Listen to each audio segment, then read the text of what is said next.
الحمد لله رب العالمين والصلاة والسلام على خير المرسلين وعلى آله وصحبه أجمعين.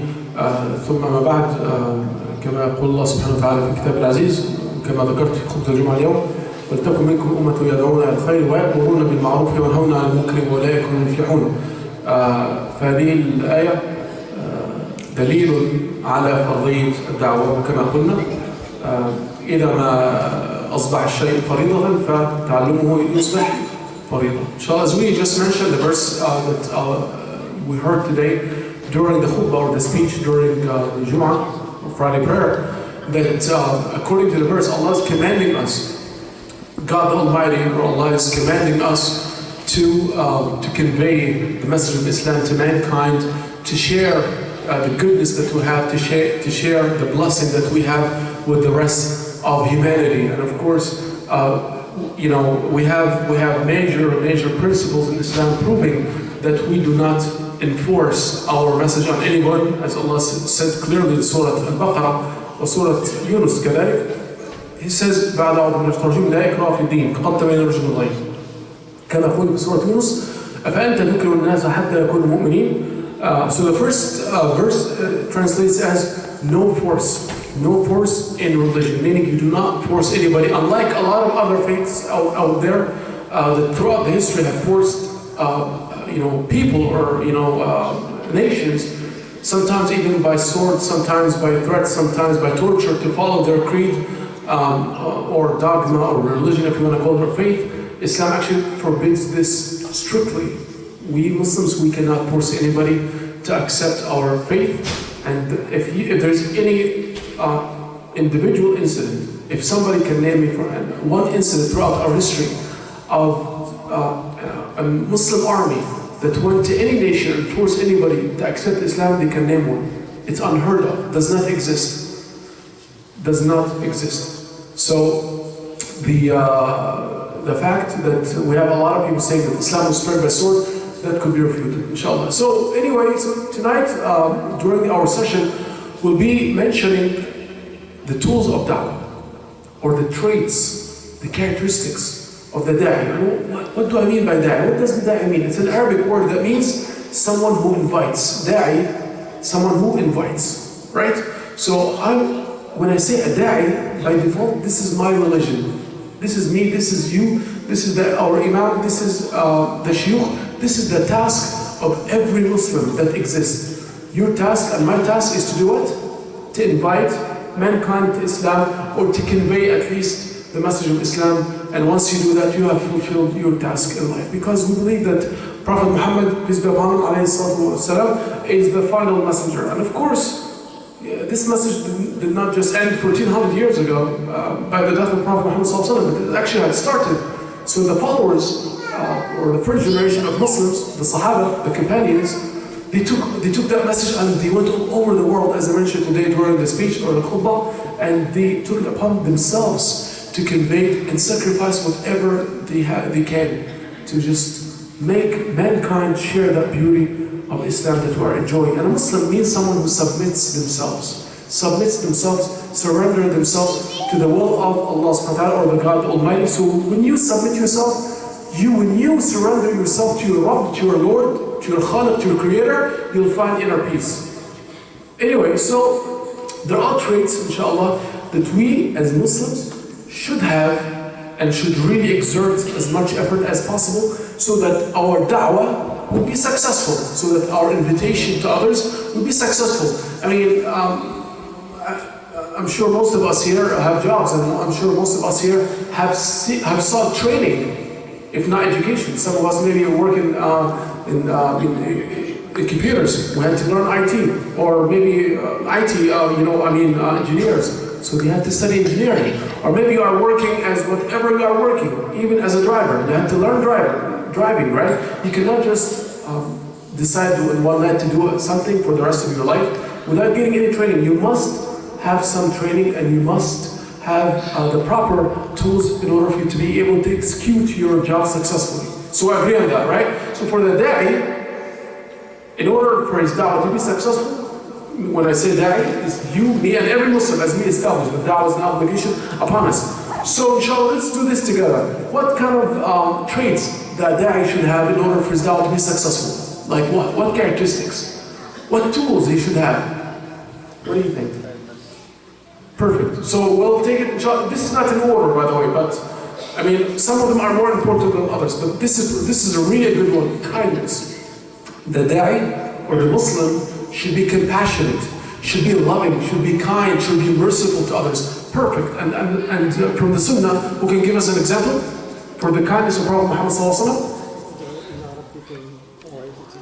Yeah, Allah, for example, commanded him in Surah Al-Nahl, towards the end, He told him, invite mankind to the path of your Lord using what? Al-Hikmah. ادعو إلى سبيل ربك بالحكمة والموعظة الحسنة وجادلهم بالتي أحسن. Invite mankind to the path of your Lord using wisdom and what? الموعظة الحسنة. SubhanAllah, see how kind it is? Like, you know, the kind advice, like beautiful advice. Really, you choose the best of words possible. And if they start arguing with you, if they start debating with you, then Allah said here, وَجَادِلُهُمْ بِالَّتِي أَحْسَنَ. They're going to start arguing with you, they're going to start debating, confronting you. Do not do the same, but just argue with them in the best manner possible and be as kind as you can. Perfect. And of course, you know, the Prophet ﷺ, during his lifetime, he was very, there's so many examples to show his kindness towards non-Muslims. One of them is one very famous hadith when the Prophet ﷺ, there was a Jewish funeral passing by in front of the Prophet Muhammad ﷺ in Medina. What did the Prophet do when he saw the Jewish funeral? Huh? Perfect. He cried. Subhanallah, he stood out of respect. And the Sahaba were sitting around it in Medina. And they were shocked. His companions were extremely stunned by his action. They saw tears.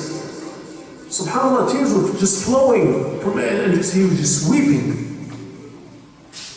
And this is not a companion. This is not a friend. This is not a family member or a child. This is the Jewish man who had nothing to do with the Prophet ﷺ. Matter of fact, he died not believing in him, absolutely denying his message. Yet our messenger, Prophet Muhammad ﷺ, was very, very compassionate, very kind. And he said in the hadith, ماذا? نفس تفلتت من يدي إلى الله سبحانه وتعالى. He said that when the Sahaba looked at him and told him, oh Messenger of Allah, he's just a Jew. He's just a Jewish man. Like, they can't believe he's crying over him. Because of course, you know the context of history between the original inhabitants of Medina, Ahl Yathrib, من الأوس والخزرج, they had lots of animosity with the Jews. Prior to Islam, they had many, many wars between them, and they hated each other. So for them, it's like, you know, for them, obviously, if you're an enemy with somebody, you would not be sad when you see him dying, you'd be rather happy. But no, the Prophet ﷺ wanted to set the standard and teach you a lesson. It's not about this. Even your enemies, you don't treat them like that. You show compassion towards everybody. This is why Allah called them in Surah Al-Anbiya, ماذا? وَمَا أَرْسَلْنَاكَ إِلَّا رَحْمَةً الْعَالَمِينَ. We sent you as mercy for mankind. This is the name of our organization. We took it from that verse. Mercy for mankind. We sent you as mercy for mankind. Subhanallah alayhi wa sallam. So here, the Prophet ﷺ told them what? In an answer, نفس تفلتت من يدي إلى الله. والتفلت في اللغة العربية يعني أنت تمسك شيء، يعني أنت حريص على إمساك به لكنه مع ذلك ينزلق منك. So here slipping, he said that it is a soul that slipped out of my hand into the hellfire. And the verb itself, you know, when you say slipped, or the Arabic verb, التفلت, meaning that you tried to hold really fast to something, but still, despite the fact that you tried your best, it still fell out of your hand and slipped out of your hand. He said, نفس تفلتت من يدي إلى النار. It's a soul that slipped out of my hand into the hellfire. So, brothers and sisters, kindness, compassion, mercy, showing love towards others is definitely all part of being what? A da'i. It's actually, I can tell you, it's one of the most important tools of da'wah. Good, so we can move faster, inshallah. Somebody can give me another tool besides kindness or compassion. Perfect. Knowledge. Actually, this is, when it comes to top two, to me, I always say knowledge and something else is the top two.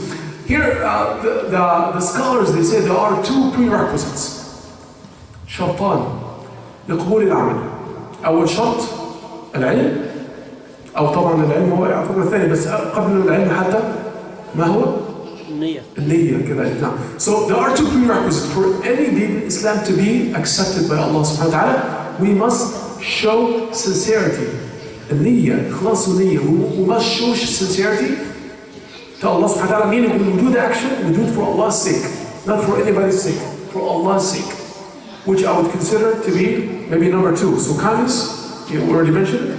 Let's mention also sincerity of intention, meaning when you give da'wah, you do it for Allah's sake. You do not call people to your group, to your madhab, to your jama'ah. No, just call them to Islam, call them to Allah subhanahu wa ta'ala. And trust me, Allah, if your niyyah is sincere, Allah will bless your da'wah and will open the hearts of people towards you.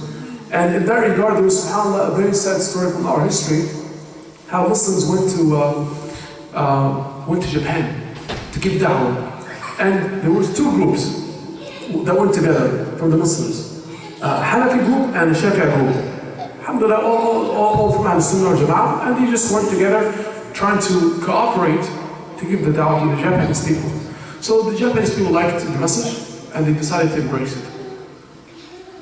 But something very strange happened after they took that decision. Of course, in these societies, the decision comes from up top, going the way down. Of course, you have to go to the royal family and so on and so forth. So they noticed something. They told them, we Muslims see you doing things slightly different. What is it that makes you do things slightly different? So it could be explained to them the concept of madhab in Islam. You know, we are from this Shafi'i school of thought, and they are from the Hanafi school of thought, and do things a little different. So they told them, well, okay, so now that we decided to embrace Islam, which madhab shall we follow? Which school of thought shall we follow? Guess who told them what? They started disputing the Muslims, started telling them, no, you should follow, my madhab. No, the other group said, no, you should follow, my madhab. And a dispute happened, and when the Japanese people saw that, they got turned off by that conflict, and they decided not to accept Islam. And subhanAllah, that was a very, very sad incident. As you all know, that how good of a nation, the Japanese, those of you who know about their culture, how hardworking they are, how honest and so on. So, if the niyyah was sincere here, things will not turn that way. But I go back to the point that our brother mentioned, al-ilm, knowledge. I would say it's number 3. Knowledge. The da'i or the Muslim should have knowledge. He should know his deen first. He should know how to invite people to Islam, at least by knowing the basic knowledge of Islam. He doesn't have to be a scholar. He doesn't have to be a faqih or muhaddith. No. You just have to really know the basic knowledge of Islam to be able to explain what Islam really is. Arkan al-Iman, for example, like articles of faith, Arkan al-Islam, pillars of Islam, the 5 pillars and the 6 pillars of faith, Arkan al-Islam, Arkan al-Iman, to be able to explain who's Allah, what's Islam, who's Prophet Muhammad, these basic things. Again, which something, inshallah, all of us could do. It's really easy. Alhamdulillah, Allah gave us intelligence and gave us brilliant minds, but we just, if we utilize it and study and do our part, trust me, everything is so easy. You'd be very surprised. Ahmed Didat, you think he went to Al-Azhar?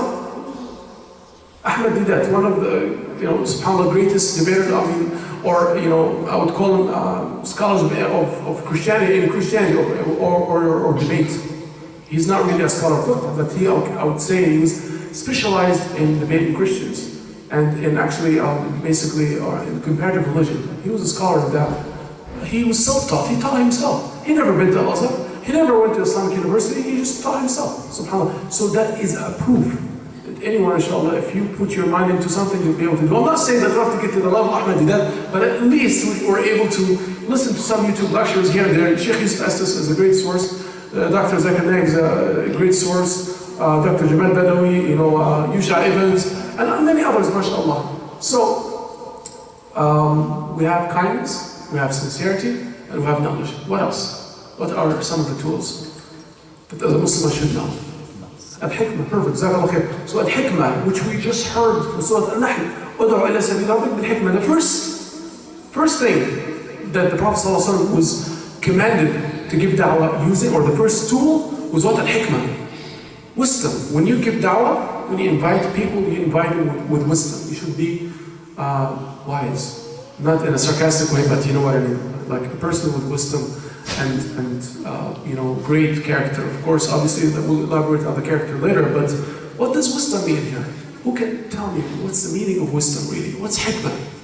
What does it mean? We always hear hikmah, we hear it all the time. What does it mean? Good, so what does wise mean? Like, if you can break it down to somebody who doesn't know the meaning of it, what's wise? Huh?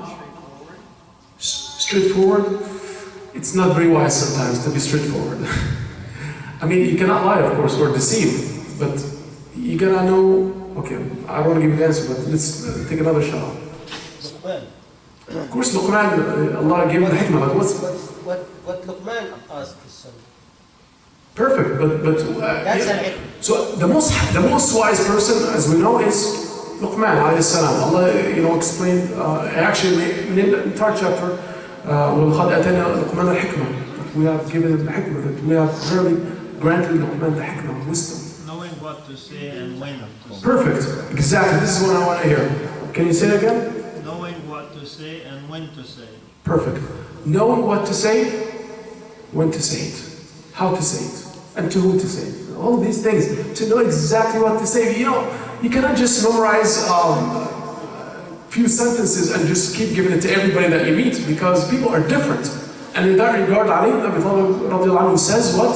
خَاطِبُ النَّاسَ عَلَى قَدْرِ عُقُولِهِمْ أَتُرِيدُونَ أَن يُكَذِّبَ اللَّهُ وَرَسُولَهُ. Talk to people according to the level of their understanding, maybe it means here according to their background as well. According to a language, it doesn't mean language, like, it means a way that they will understand. Otherwise, you will cause them to disbelieve. You will cause them to disbelieve in Allah and His Messenger. You may be saying the truth 100%, but because you do not know how to deliver it, and where and how, you may totally, it can backfire easily. Instead of you guiding somebody, you'll end up misguiding them, indirectly, of course. That's not your intention. Okay, so great. So, hikmah, wisdom, what else? Besides wisdom, kindness, knowledge, and sincerity, we heard patience. Perfect. Patience. In that regard, who's the most patient? Who's the most patient? Ayub. But great. And who else? As a group, all together? Prophets. Prophets, exactly, prophets. So as Allah explained, that ulul azm, فَاصْبِرْ كَمَا صَبَرَ ulul azm min rusul. Ulul azm, there's a difference of opinion among the scholars of tafsir. Some would say they are the top 5 messengers, like Sayyidina Nuh, Sayyidina Ibrahim, Sayyidina Musa, Sayyidina Isa, Sayyidina Muhammad عليه الصلاة والسلام أو كل الرسل. لكن على أي حال الرسل هم طبعا هم القدوة والمثال في الصبر. So prophets and messengers are the best examples, and in their stories there's a lot of lessons to show patience. They had a great deal of perseverance, endurance, patience. Look at Sayyidina Nuh alayhi salam. Look at Sayyidina Musa, how much he went through. Look at Sayyidina Muhammad alayhi salam. Look at Sayyidina Ibrahim. All of them, every one of them had a story, and every one of them showed great deal of patience. And in that regard, talking about Luqman alayhi salam, the surah of Luqman, يا بني أقم الصلاة وأمر بالمعروف وانهى عن المنكر ثم ماذا قال؟ من يحفظ الآية واصبر على ما أصابك إن ذلك من عزم الأمور. He told him beautiful advice. He said, "Oh my beloved son, oh my dear son, أقم الصلاة, establish your prayers. وأمر بالمعروف, enjoin good. وانهى عن المنكر, and forbid evil." Then after this he told him, واصبر على ما أصابك. And be patient, because you'll be afflicted, you'll be tested. But why? Who can tie these things together? Why Allah put that order here? Why?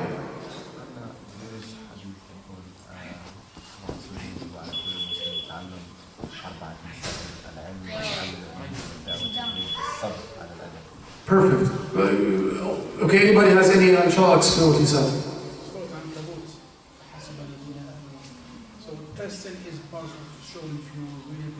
Right, that too. But here, look at the sequence here. How Allah said, or of course, Luqman alayhi salam told his son in this verse, "Ya my dear son, enjoy, establish your prayers, enjoy good, forbid evil, and then be patient because you'll be afflicted." Because anytime you start giving da'wah is literally doing what? Enjoying good and forbidding evil.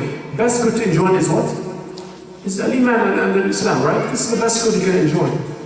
And the worst munkar that you can forbid is shirk billah wal kufr, right? So da'wah itself is actually the greatest deal or the best type of offer now. But then after this, he told me, wasbir. Because anytime you give da'wah, anytime you start, as our brother said, okay, once you start giving da'wah, then you have to be patient because you'll be tested. You'll be tested, so you have to be patient. And if you're not patient, then you lose your reward with Allah subhanahu wa ta'ala. Okay, good, so patience. Beside patience, is patience enough? Alone, no, actually it needs something called ثبات. الشخص يعني مع الصبر لابد أن يكون هناك ثبات. الثبات مقصود يعني ثبات meaning to be steadfast, to hold fast, meaning that you don't give up. Patience needs another component, another element to it to be successful. Patience should be combined with steadfastness. That this person should not give up. He should be consistent. Thabit. So he should give da'wah and don't give up. The Prophet ﷺ, he went to the leaders of Quraysh and including Abu Jahl hundreds of times. He didn't give up. He went to the Fir'aun of this ummah, to the Pharaoh of this nation, the worst enemy. He went him hundreds of times. And he always used to say, Rabbi hdi qawmi fa innahum la ya'lamun. And he never gave up on them, never. Always prayed for them. Never gave up. So, beside patience, you must have something called thabat, steadfastness. Absolutely. Even when the angel of mountains came to him and offered to crush them between the two mountains, as we know the story of what happened on the day of life, he said, I hope the Prophet ﷺ turned that offer down and he rejected, he refused to have the people punished. Because he said that maybe Allah one day will bring out of their progeny those who will show monotheism and worship Him alone. So, thabat. So again, I'd like you to memorize these things. We'll see who at the end will memorize all these things. So, kindness, knowledge, sincerity, wisdom, patience, steadfastness, right? Thabat. Good. 6 so far. And who's the in the Quran? Who had the longest thabat in the Quran? Who had the longest steadfastness? Nuh alayhi salam. He gave out his book for how many years? 950 years. Like they said, according to Mufassirin, they said that he would give generation, like the da'wah he was giving, generation after generation after generation after generation. And how many people believed in him? About 80 or so. Actually, this is the biggest number that is mentioned in any athar was 80 something. Right? But actually, the numbers vary from 20 something to 80 something max. Let's say 80 something in 950 years. That means that every 12, 13 years, one person would accept. According to the largest narration. Allahu Akbar. What kind of patience is that? SubhanAllah, if I talk to somebody for 1 year, I will give up. I cannot imagine this. But so this is why the stories are there for us to learn from. SubhanAllah. So, besides these characteristics, who can add others? Perfect. Great. So, Allah subhanahu wa ta'ala in that regard says in Surah Al-Salat, وَمَنْ أَحْسَنُ قَوْلًا مِمَّنْ دَعَا إِلَى اللَّهِ وَعَمِلَ الْمُعَامَلَةِ وَعَمِلَ صَالِحًا. And in that regard, I would call it good conduct. The da'i, the Muslim should have good conduct, should have husn al-khuluq, great deal of morality. So a Muslim should show people what Islam is through his mu'amala, through his interaction with them. SubhanAllah, and I can tell you, practically speaking, in any society, I would put this as number one. Because if you start giving da'wah to people, they will put you under scrutiny so much to see if you're a hypocrite or if you're really different. And if you're a hypocrite, it could be the worst thing that you could be doing to your religion. Once you tell people I'm a Muslim, they're going to start looking at you differently. You want to see is it true what we hear on the media about Muslims? Or so if you do something, then you confirm all of their preconceived notions that they have about Islam and Muslim. Absolutely. But if you do otherwise, then you're going to make them think. So here, husn al-khuluq, and mu'amala, husn al-khuluq, good conduct. Okay, what else? What else? Your actions and your words should match. Which we just mentioned. Zakal khair. So explaining husn al-mu'amala or husn al-khuluq is your words should match with your actions. الَّذِينَ آمَنُوا وَعَمِلُوا. Always Allah in the Quran says what? They believe, which is verbal, and amilu, which is practical. Great. What else? Looking neat and being Good. clean. This is very important. Appearance. And the cleanliness. Appearance and hygiene, cleanliness in general. I would call it appearance, good appearance. All these things fall under good appearance. The da'i or the Muslim should have good appearance. And what kind of example the Prophet ﷺ gave us in that regard? You can tell us? How did he look like all the time? How did the Prophet ﷺ look like? What did he dress the most? Exactly, he used to smell all the time like musk. What else? Smile. السلام عليكم شيخ ابراهيم حياك الله حبيبي صديقي العزيز. Okay.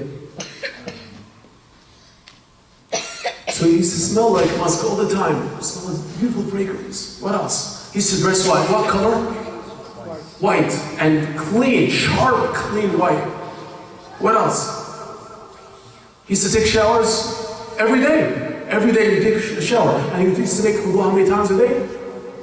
Maybe more than 5 times. This is because he never mentioned the name of Allah unless he had wudu. All the time. And he used to brush his teeth how many times?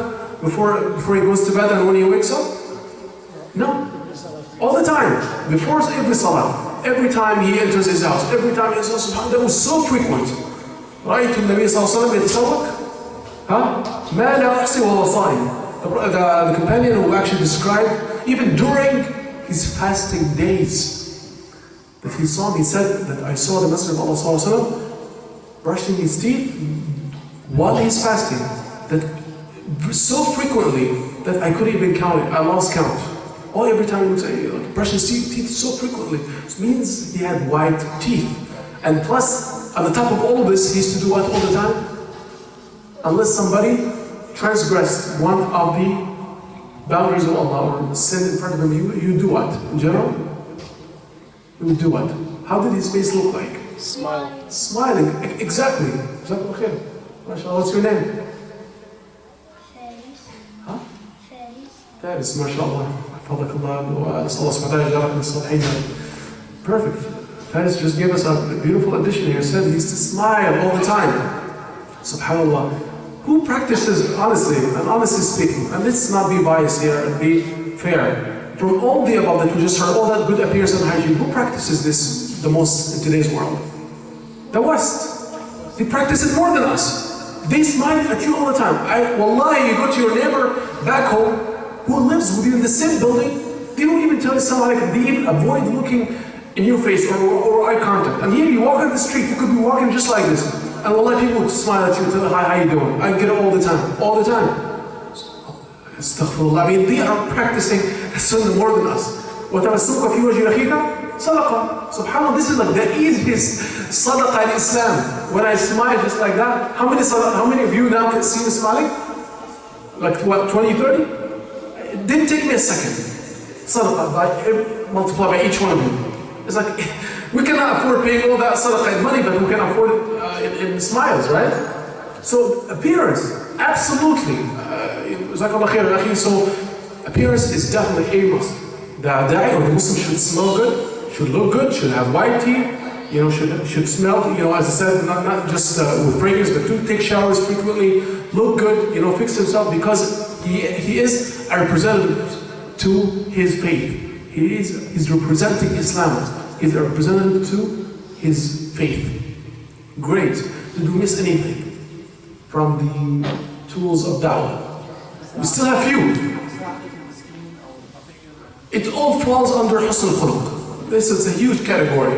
Husn al-khuluq. And inshallah tomorrow we'll learn together how to apply that towards da'wah. Inshallah. Husn al-khuluq. It's a huge category that all of these things fall under. Go ahead. Good. Jazakallah khair. Inshallah we'll be elaborating on this tomorrow. What else? Go ahead. Respect, which also falls under good conduct. All of this falls under a huge category called good conduct. But let me ask you something. Da'wah, the Arabic word da'wah reminds you of what? Being generous. No, but the Arabic word itself. Invite. Dawah, but it reminds you, which Arabic word like resembles dawah? Which, huh? Dua. Who said dua? MashaAllah, Jazakallah khair. You said both at the same time. So da'wah and dua, they go side by side, hand by hand. But subhanAllah, da'wah and dua. So you give da'wah to people and you make dua for them. As the scholars they said, give da'wah during the day and make dua during the night. Give da'wah during the day and make dua for the people during the night. And the best example in that regard is Prophet Muhammad sallallahu alaihi wasallam, who used to say, رَبِّ انتقامي فإنه Oh Allah, guide my people, subhanAllah, and He would say this beautiful dua during the worst times. I mean, despite all the atrocities, despite all the persecution that He has suffered from His people, He would make dua for them. SubhanAllah, He would say it on days when they stone His feet until they bleed. And He would say, oh Allah, and even on the day when they mocked Him. And it was the worst day in the Prophet ﷺ's life. As I said, the day of Al-Taif, according to the authentic hadith of Aisha, when she asked, I thought the day of Uhud was the worst day. He said, no, Aisha, the day of Al-Taif was much worse, and he started in the long hadith. But he would still make dua for the people. And we just mentioned the example earlier, how he even wished that their progeny would be Muslim and worship Allah subhanahu wa ta'ala. Anyway, so making dua, don't give up, make dua, and never give up on somebody, even if it's 50 years or more. You never know, Allah can change their heart one day. Alright, great. So let's a quick review. We mentioned what are the tools of da'wah. Who can tell me at least 10 of them right now? 10 tools of da'wah. Al-ilm, knowledge, wisdom, patience, steadfastness. Okay, 4. Who can give me another 4? Huh? Who can give me another 4? Good conduct. النية, sincerity of intention. Well, we already النية. Appearance, good. If someone's talking, you should pay attention to them. Absolutely, that too. So actually, it brings us to another one, which is fresh. We did not discuss it, which is communication skills. What's your name? Hosam. MashaAllah, may Allah bless you and make you from the righteous, and bless your parents. So here, communication skills. The da'i must have good communication skills. Because imagine you can have all these tools, but without good communication skills, how do you convey it? You can't. You can't convey it. It's like you're stuck. You sit down, tell you can give da'wah to somebody, you start like getting nervous and you start like stuttering and you forget your words, or especially if it's a group. People, they collapse.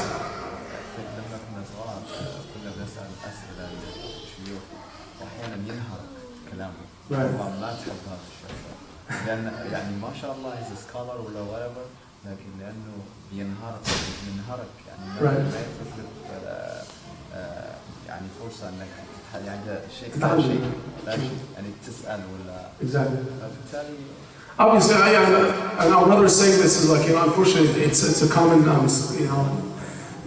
of the very common, I guess, things which are very unfortunate that they happen, from where you came from. A lot of times you go to the masjid and try to inquire about matters of your religion, but then, you find that the teacher yelling back at you, how can you ask me this? And that kind of kills that curiosity in a child. Actually, it should be, grown, should be cultivated more, so that a person should have good communications. Because I personally, in my masjid, when I used to work as a full-time imam, I used to always have at least one night a week where I would train somebody from our jama'ah, our congregation, and have them give khatira, at least 10-15 minute khatira, to train them on public speaking and communication skills. In that regard, there is a very important skill. It's actually a knowledge. It's like a science.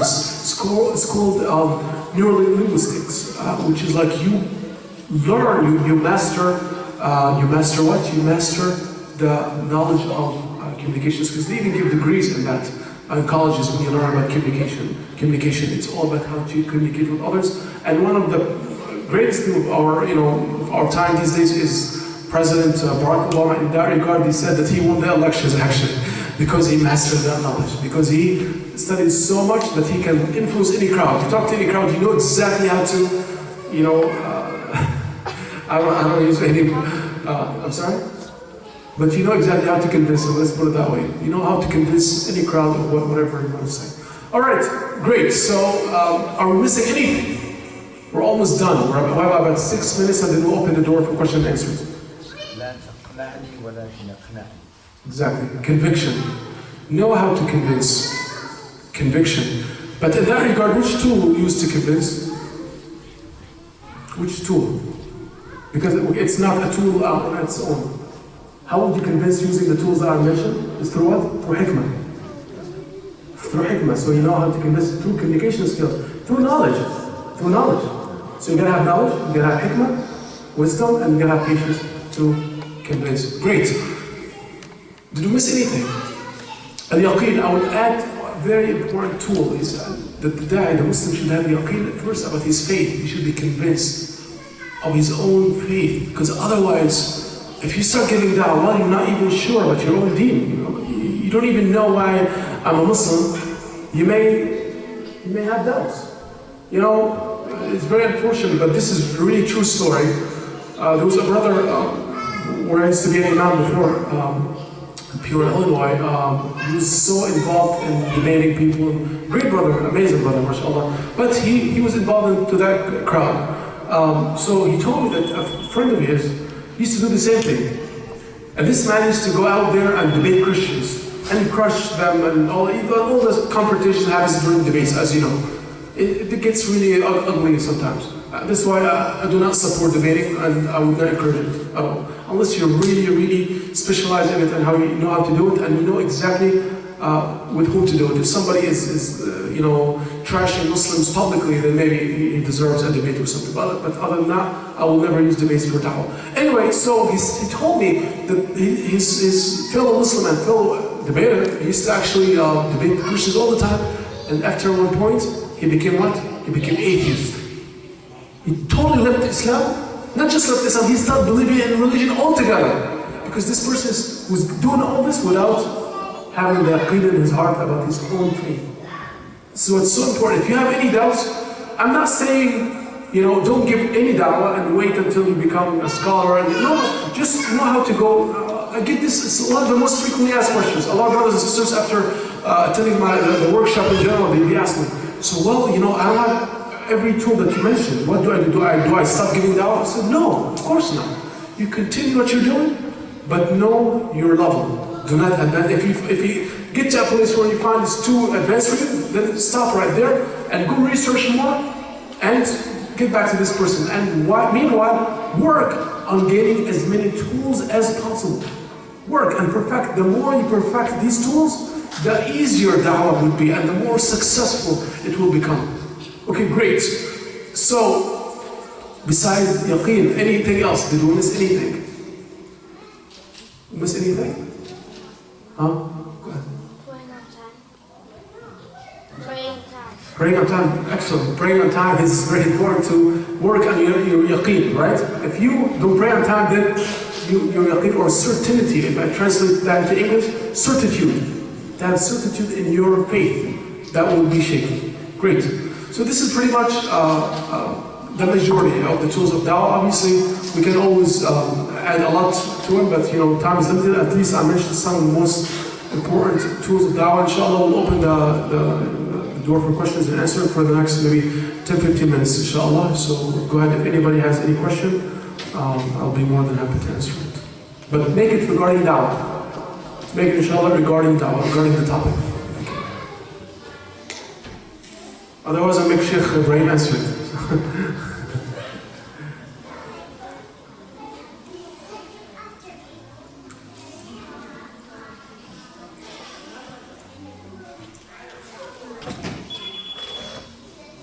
Okay, so no questions? Hold on. If you can please just explain a little bit the difference between da'wah and debate. Okay. Our brothers, our little brothers in the back, inshallah, if you can listen to these questions, they're very important. Our brother, he asked a very good question. He said, what's the difference between da'wah and debates? Who can tell me the difference between da'wah? Debating is one of the kinds of da'wah. Da'wah is a very general term. Da'wah is any method, any methodology that you use to convey or to invite mankind to Islam. Debating could be one. We see Ahmed did a great job in that regard. We see others, mashallah, that did that, but as I said, da'wah, honestly, the last tool I would use is debating.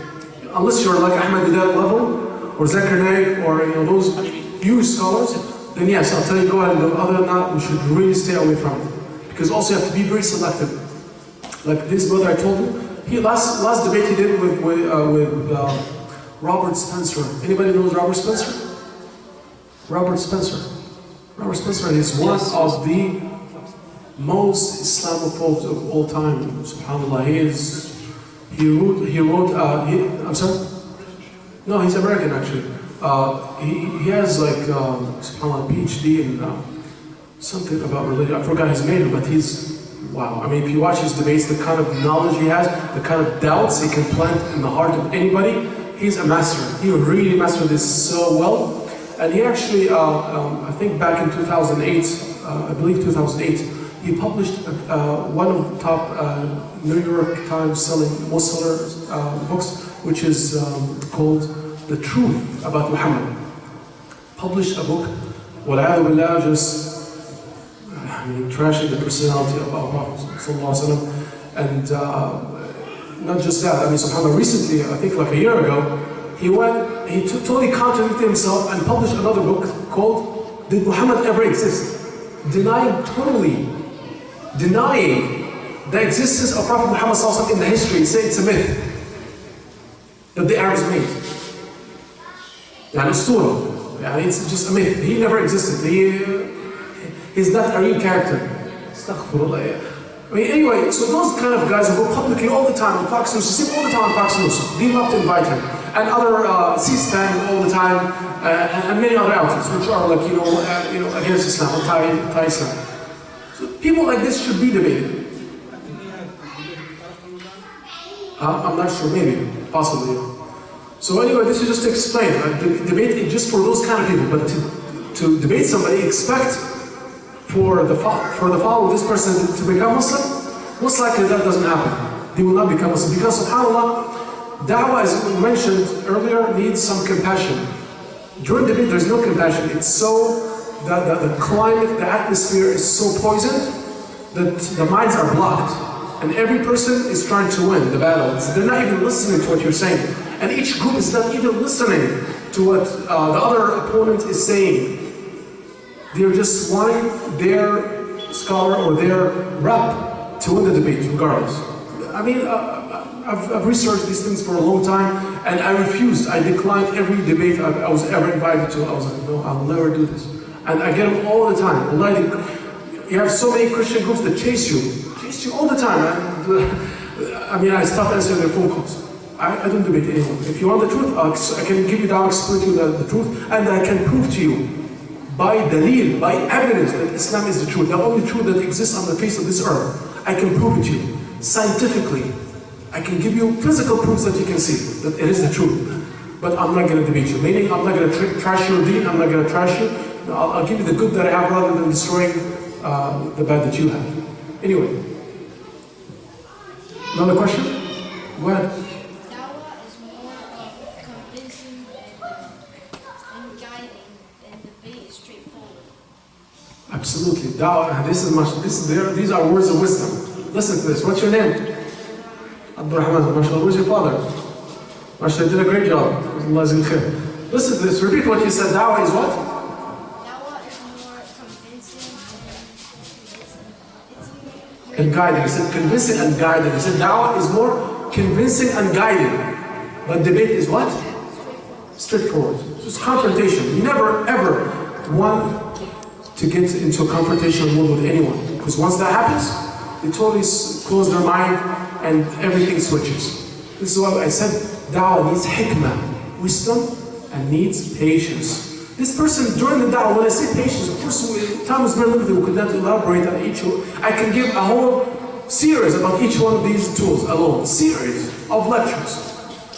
Actually, right now I have a series on Huda TV explaining all of these tools in details. I finished season 1 recently, so I'm like taking the whole season just to explain some of these tools. So, what I was saying, patience. Somebody during da'wah, you are giving him down, you're educating him about Islam, you're teaching him, but he can tell you, oh, your Prophet, whatever, he was a pedophile. And they start attacking the Prophet's personality and his marriage to Sayyidah Aisha, for example. Or they start saying, no, he was a liar, he wrote the Quran, or he was whatever. Start using all these foul languages and all these bad names. You, as a Muslim, because of your love to your Messenger, and your love to Allah and your holy book, you'll be fired up. So angry, you just want to, but no. Islam teaches us to be patient and calm.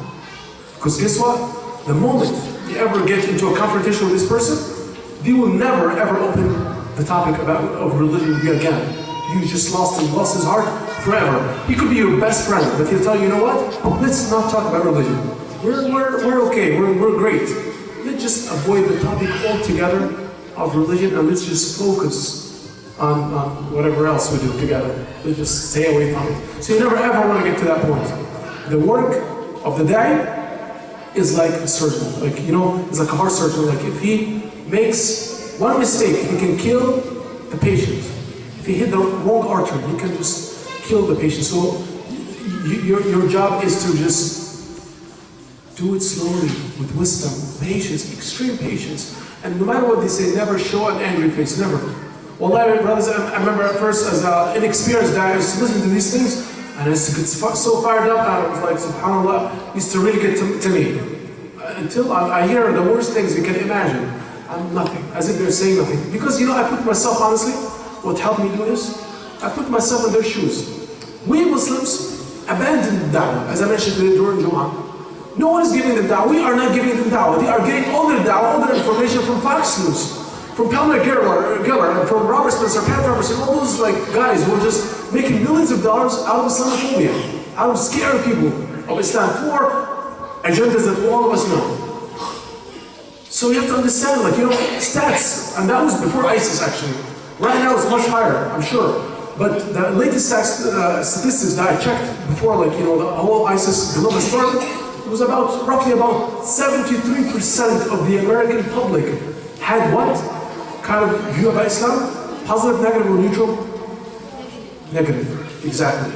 So we already have 3/4 of the population have negative opinion of Islam. And we Muslims are not doing anything to change it.